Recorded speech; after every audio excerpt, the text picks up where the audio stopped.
Welcome back to A Touch of Grey Matter. I'm your host, Dave Sokolowski, with our very special guest, Stuart Esselstein, Barry 3D Carter, and he's still not going to explain who the fuck Jerry is, but Thomas Patrice.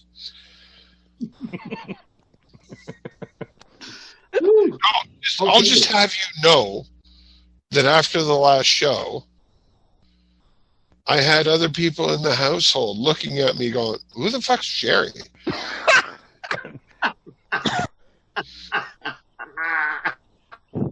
And I'm like, I don't know. I'm hoping he's doing it for money. Next episode. The mystery dick. Jerry the mystery dick. We'll never That's know. like the worst fucking dating game ever. Jerry.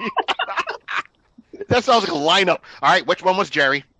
Bachelor number 2. I don't know. They all look the same. Bachelor number 2. Turn to the side and talk.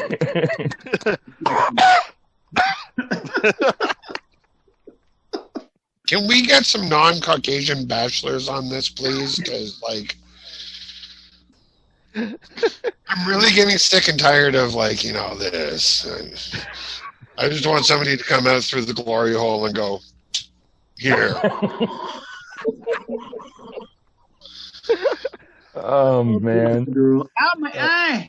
I love how these conversations can derail in under fucking 2 minutes. It's incredible. Well, you should see when Zolf is here. 2 minutes, please. 30 seconds. We want to talk about airline. How about tires blowing up in the air? Ha! And Jerry was flying it. Jerry.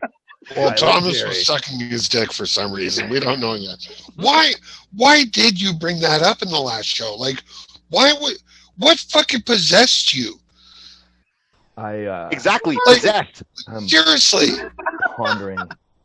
What spirit entered your body and went, wait a minute, I was sucking Jerry's dick, and it just came to me. I was just like... Liberace.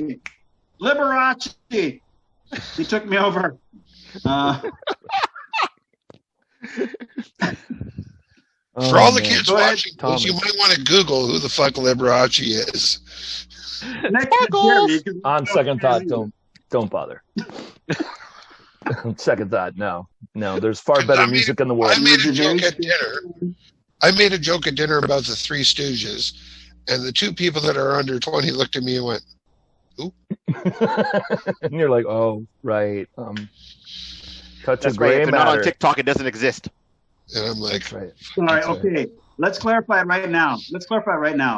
Liberace was the forerunner to Elton John. And C. Okay. I'm not even going to dignify that with an answer. Did you say ding-defy? Okay. All right. Yeah. Hell no, I'm not even gonna take the fucking bait, Patrice. No way.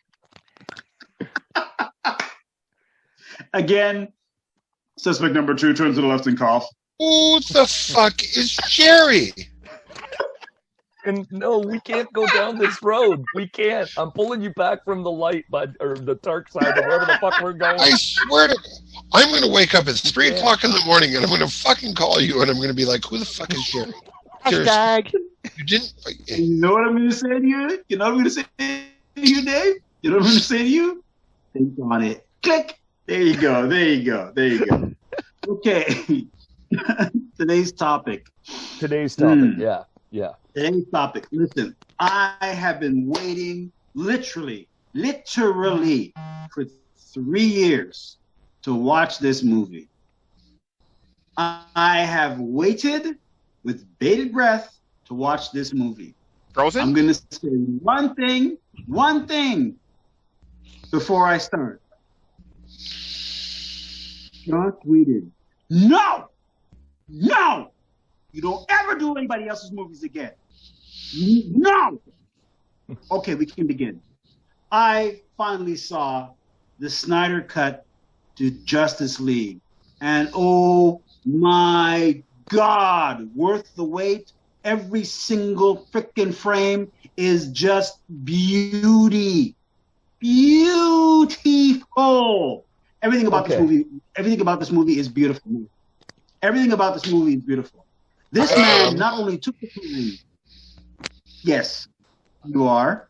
I am a complete ignoramus with this movie. I have not seen it, and if I were to go into this movie, it would be with no precursors or preamble.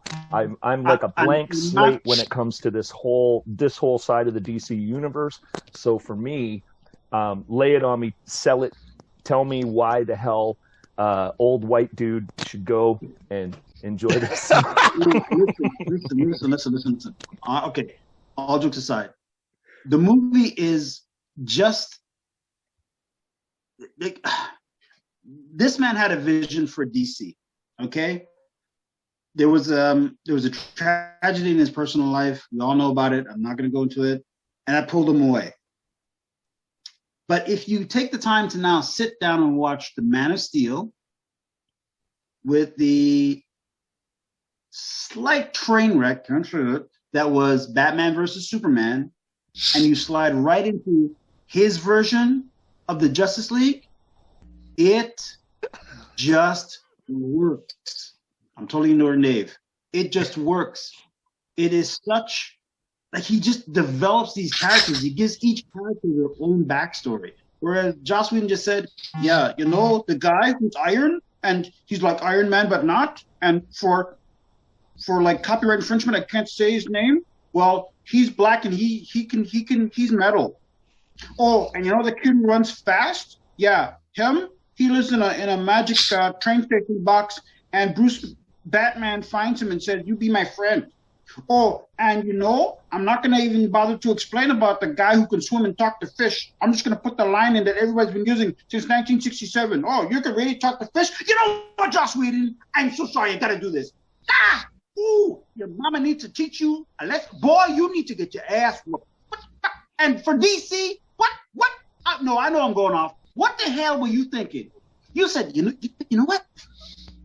Zack can't finish the movie, so you know what? Let's get Joss Whedon. He made a movie like it. He had an idea like it. Let's get him. Yeah. Stop it. Stop putting executives in charge of anything. Tell them to go sit outside, put a rug over them, bury them, and then come back and write them. What the Anyways, going back to the Snyder Cut. Brilliant. Thanks. Okay. I don't want to give away any spoilers, but this one is brilliant. Somebody else take it away. Dave? Where the fuck is Jerry? Jerry has a cameo in the movie, by the way. Jerry's in the movie. He's the villain. First of all, yes. I don't see what the problem was with Batman versus Superman.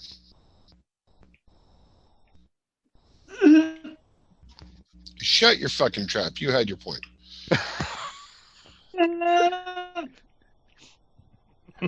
Second of all, you didn't even like Watchmen, so like, you know what? Go fuck yourself. You have no idea of what you're talking about. Third. It's at this moment that Dave realized he had fucked up. So what?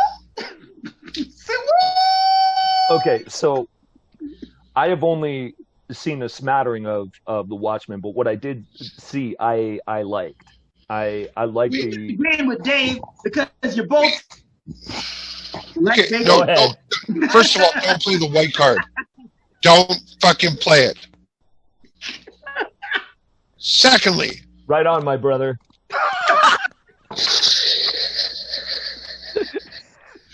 Thanks, Barry. I mean, listen. Secondly, we did this in a previous episode, way towards the beginning, and I think it was just the three of us. And I think I remember saying something of, if you go into a comic book movie and you're expecting Shakespeare, you're going to be fucking disappointed. Absolutely. I didn't expect Shakespeare. I didn't. The only reason I didn't like a lot of the Watchmen. I thought there was just stuff missing. That's just me, right? And I read the books a bit. I haven't read them fully, right? I just thought there was stuff missing. But Zack Snyder, I'm not taking anything away from him. He is an amazing, amazing director. His cinematography is just excellent. There's the way he looks at a movie and then puts his idea first on paper and then brings it to life is incredible. Because what I saw with, I hate to say his name again, Joss Whedon's version, I couldn't get my life back from that. I couldn't get my life back from that. But Thomas, you're making it amazing. Thomas, you almost make it feel like the Josh version was like dummied down to the point where there was no like plot development or anything. It's just like the spelling things out. No. Listen to me. You stop giving Joss Whedon all that credit because it was worse than that. Holy Jesus. Oh my gosh. Okay. Wow. So here it is. Okay. So in my opinion, Stu, and I might be devil's advocate on this one. It's just my opinion. So was the original Justice League movie with Joss Whedon good? It started being filmed. He had the pressure of the studio to do it a certain way. He did it. It came out. Fans were happy with it at the time. The hook was Snyder, smart on his part, says, no, my version was different because, yes, they did do dialogue and scenes differently. They did jump a lot. They didn't really get as deep with the characters. I've said this before and I'll say it again. I find that DC sometimes is trying to play catch up to the character development that Marvel does. So Zack Snyder's run, they've actually done the development with the characters. So they did more so. More. It was there more so than they did in the original Joss Whedon one. Sorry. So Zack Snyder had more, but once again, of course, he had more. Zack Snyder's movie was over 4.5 hours long. Yeah, it's epic. It's epic, but for hardcore fans, us lovers, passionate people about it. Look, I will sit there and I'll watch, all 3 Lord of the Ring movies, the extended cuts in one go. So if I'm willing to do over 9 hours, then 4 hours is a cakewalk to me. I play Dungeons and Dragons longer than that. So I know a lot of people could discerning the runtime. Now, would we ever get the Zack Snyder cut in the theater? Zack. Yes, you know what I'm talking about. Zack Snyder. Yes, I'm screwing up the name. Zack. But nobody else fucking does. No. Right. But we would never have gotten that 4-hour movie in the theater. Absolutely. Zack Snyder and Jerry. If I ever find out who the fuck are. I was watching Jack Reacher before. My bad. Good movie. Right? I like that. Yeah. So I like that. We would never get the 4-hour version of that in the theater. No, you wouldn't. No, but you wouldn't. Right. But we are lucky that we got it on the streaming service to see the whole thing in its entirety play out the way fans would appreciate it, I think, in that sense. Yes. And on the streaming service. Yes. No. Key point. No, I got Crave, so I was able to watch it on Crave for free. So I'm great. Yeah. Me too. Yeah. I watched it there. Yeah, absolutely. Yes. Yes. So. Right, but the thing is, we were able to watch it, and we would never get that because if he had to put his version in the cinema, a lot of stuff would have to get cut out. They would have sliced and diced it. Of course. No, it wouldn't. Because listen, the reason that they cut it up and sliced it out, they dished and diced it, is because they did the same thing with Batman versus Superman. There's stuff in there you didn't see. Of course, like every movie. Secondly, they did the same thing with the Suicide Squad. There's stuff in there you didn't see. But it's like that with every movie. Yeah. No, but with Zack Snyder's movie, I agree with Barry. He wanted to make it 3 parts. No, but he wanted to make it 3 parts. What you're seeing is like 3 different movies jammed together, but then rescaled so that it tells the complete story, right? Yeah. Right. I think, and I'll give Joss Whedon his due. Fine. He did what the studios wanted him to do. They had to get a product out there. They are trying to play catch up because I'm going to give credit where credit is due. Marvel said, you know what? They did a Chris Nolan move. Why am I rewriting a script when I have the comic books? and I have the artists who They can have the be on plethora storyboards and everything. Right? Marvel played the long game from the get-go. They took the risk and played the long game from the get-go. And their depth is ridiculous, right? But they had a plan. Yeah, I agree. Stan Lee, okay, effing genius, but the animators, the story writers, the depth in their team has always been consistent. And when you have a consistent depth there to work off of, then your stories are going to be richer. You're going to be able to go deep. You're going to be able to get into the meat and potatoes of character development and really harness it and bring it along. And at the same beautiful time, you can take a completely different offshoot like a Deadpool and throw that in there and harness another demographic completely and run off to the races with it. And you know, stuff like I had no idea who or what the fuck Deadpool was until I saw the movie. And I am blessed that I got to see that. I cherish that thing. That was something I wanted to throw into the mix. There's something I wanted to throw into the mix, and something I asked a lot of people, and a lot of people told me basically the same thing, which is, why didn't they use some of the TV characters who already established the Flash, Arrow, Supergirl, and put them into, you know, just a little hint, or let the guy who was the Flash in the TV show be, right? I understand, like, an executive or like a producer will say, no, we got to go with this star because we want the star power, what star quality. But what they're missing out is on a whole like demographic that already watches the TV show. The fan connection. Not at all. Nope.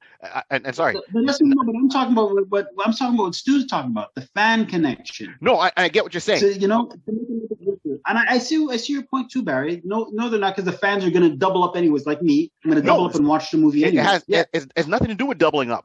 They covered this. If you're a fan, I do watch Arrow. I do watch Flash. I sometimes watch Supergirl. I watch Lois and Superman and Lois. I watch all those shows. Yeah. In Flash, they did their and those shows related at the time last year. They did Crisis of Infinite Earths in that series. Yeah. And in that, good or bad, how you like it, they did bring in the Flash from the movie Justice League into the TV show for him to meet. So both Flashes meet. They did Crisis. So I'm okay, because that's DC telling me there is the multiverse. Right. So the Justice League that we saw, Jack Snyder do is in one universe. The CW, thank you very much. That's the scene that Dave has up.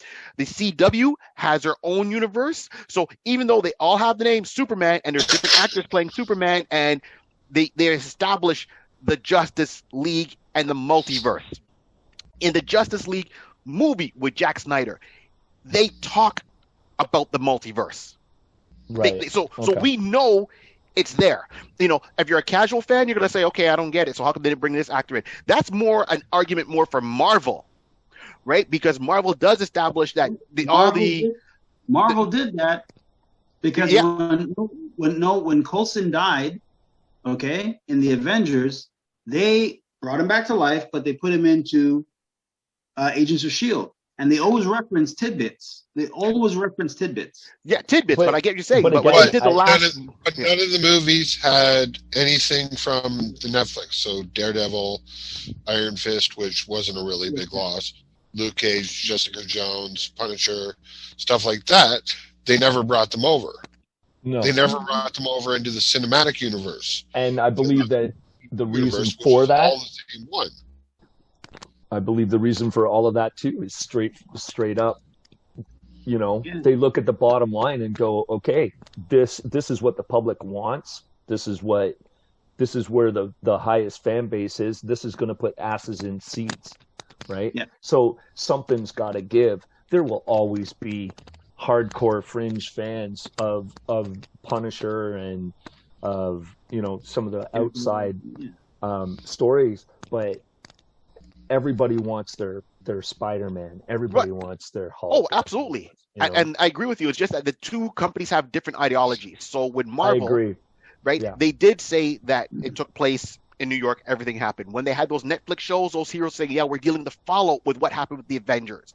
So I'm not saying they had to be in every movie, but the last movie where the last movie was in 2 parts. The last part there, that last movie, they brought in every Marvel cornered person, and that there would have been alone just to bring them into the fight scene. That's all it is. Because in that shot, they showed what they call the female Avengers, as they nicknamed them, right? Yeah. Which was all of them, and they all were standing together, and they did a pan shot, and then they did a shot of other kind of little subgroups within that are not the usual teams. So fans are like, oh look, this person's behind that person. They're from this comic book, like Avengers A, and this one's from this team of Avengers, and the West Coast Avengers, and this person's with this person because they teamed up in that book. If they would have brought in those ones from the Netflix series, it would have been golden. Right, so there I look at Marvel and said, yeah, missed it by that much. With DC, they know they have but they have their universe. The good thing is we watched it on the streaming service. It was fun. We would never, even we got Jack's version in the movie. If you did it beginning to end, we wouldn't have got a 4-hour runtime. So either two things would have to happen, as you're saying. It's 3 parts. It would be more. Yeah, Barry, get after me. Yes. Zack. Oh, Zack. Okay. Zack. I'm sorry, Zack. I keep saying Jack. Zack. So Zack, if his movie went in the first time, I don't think he had too much meat in there, which I liked. Don't get me wrong. But to meet a 2-hour runtime? No, but that's the thing. I don't think that they would have had to. I think they could have used Justice League and made that version of it be DC's Infinity War, and they could have made that 2 solid movies. Agreed. And they could have played more with I can't remember the actor who played him, but John Jones. Oh God, yeah. Yeah. Ryan Choi was in there. Yes, the Atom. Like there could have been so much happening to fill in properly 2, maybe even 3. But guys, you see, that's what he was planning to do. This was not supposed to be just one movie. What he was doing, he was filming 2 movies or 3 movies simultaneously, because what he wanted to do is fill up as much content as he could. Then he was going to start breaking it down and going, okay, so this is what happens after Batman versus Superman. This is what happens after the event that. This is what happened. But what happened with the Batman versus Superman is they said, no, we got to cut it down. We got to cram it together. So let's try to get as many storylines in as possible, because we got to do the catch up to Marvel. Yep. Batman versus Superman, there's a lot of stuff that is missing, but Batman versus Superman, like cinematography, amazing. The story kind of crammed, but still good. And from what I've seen of Justice League now, I understand what they were saying with Zack Snyder. He was kind of working overtime. He wanted to get things done because he wanted to not do the catch up, but he wanted to build characters. And see, this is it. The collaborative effort when you're working with a comic book storyline or a comic book universe, okay? Yeah. There are always multiple writers doing multiple issues. And so every one of those writers had their own take on that particular character. So you pull the nuances away and try to build one uniform thing. It's really, really tricky. It's not like a Stephen King series, right? And a guy like Stephen King will tell you straight up that trying to make a movie is like going on vacation, trying to slam everything fit in the suitcase when you went on your vacation, but when you come back, you're trying to like cram more shit in there. You've got all the stuff you bought, and you're trying to make it all fit. And making a motion picture out of a book is a really hard thing. And so when you look at like a book series like Game of Thrones or something, you're in the George R.R. Martin is faced with the same dilemma, and then he has writers that grab hold of that stuff. No, I understand that. But here's the thing. What Zack Snyder did is he said this: I wanted to make a standalone movie series where I had the characters, the iconic characters, merge with one another. In other words, it wasn't going to be like Bold, Brave and Bold, where Batman and Superman are best friends and chums. They call each other on their special watch. No, he said, I wanted a Batman that feared what Superman really was and didn't understand. I wanted a Superman who was like an immigrant coming from another country and learning the customs. He wanted to create like a Flash that was a kiddish, right? He wanted to do that. Mm-hmm. When things got flipped and Patty Jenkins made Wonder Woman, that was another phenomenal movie because nobody had ever done Wonder Woman like that. Ooh, yeah. And what she wanted to do is she wanted to show the strength of a woman. Yeah. Right? And not just show women. And I think before we end this, I really want to give a shout out from a fan's perspective that it is long overdue that women take over the driver's seat in director roles, in storyboarding, in creative content, and get their fucking due, get their goddamn name in big, fat, bold, letters everywhere, because the industry nods and smiles and puts everything they say in the yeah file. They're like, right, yeah, and that's right. Right? And enough, because there are amazingly fantastic, talented women in the industry that need their names. Directors and just real quick closing. I think that Patty Jenkins, had she not done Wonder Woman, I think it would have flopped because I liked it.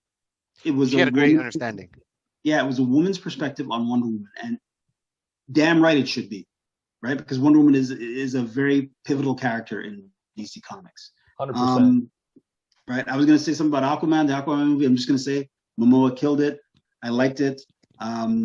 It was fast, a little bit weak on script, but I liked it. I liked the action. I liked everything about it. Yeah, and for me, that was my first real deep dive, excuse the pun, into DC. I was like, wow, what a funky ass world this is.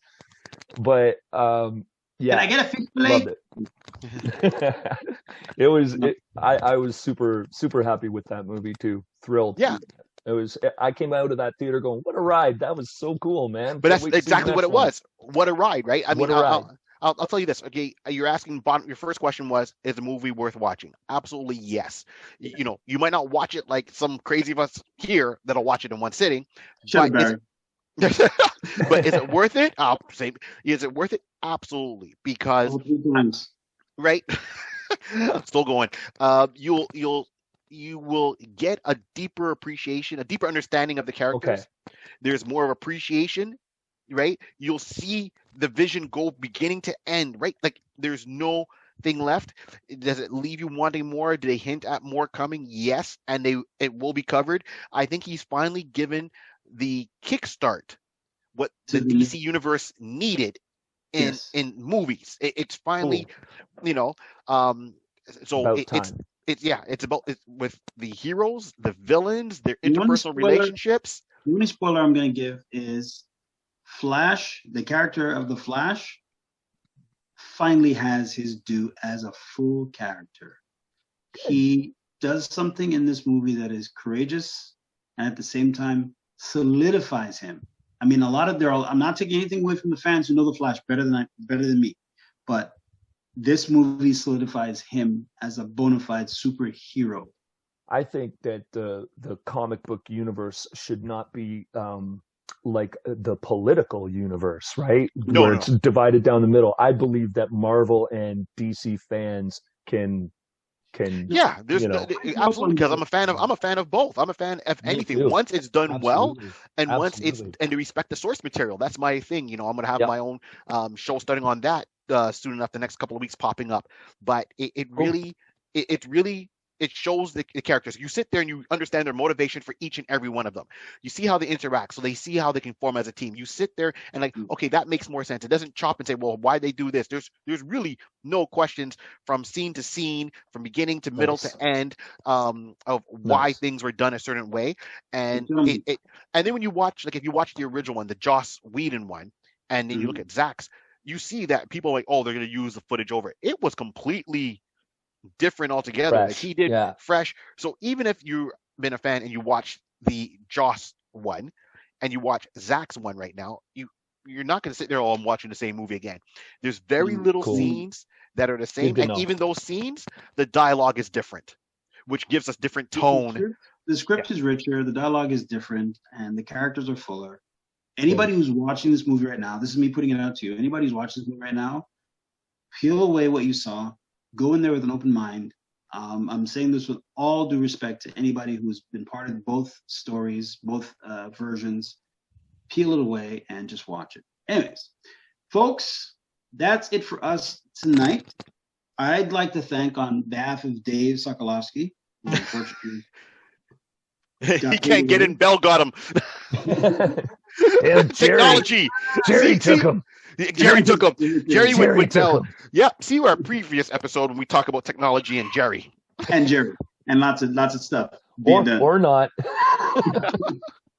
But listen, folks, we'd like to thank you for taking your time to watch us. On behalf of Dave Sokolowski, Barry 3D Carter, and our brother from another mother, Stuart Applesine, thank you for taking a look at us.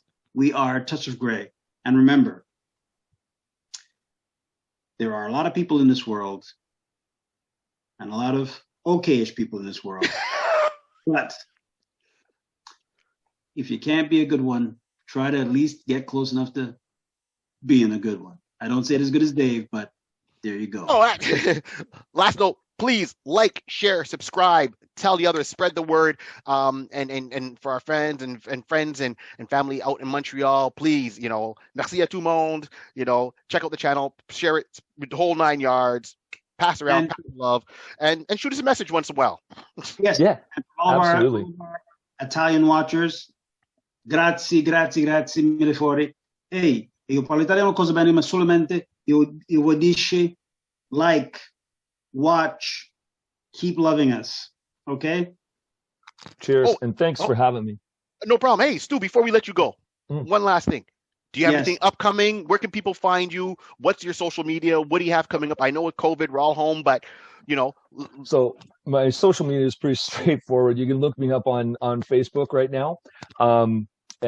Just Stuart Asselstein, and friend me on Facebook and go from there. I'll link my Insta and all of that. I bounce back and forth between my Instagram and that. I as far as gigs go, I don't have anything lined up right now with COVID. We're hanging back and waiting.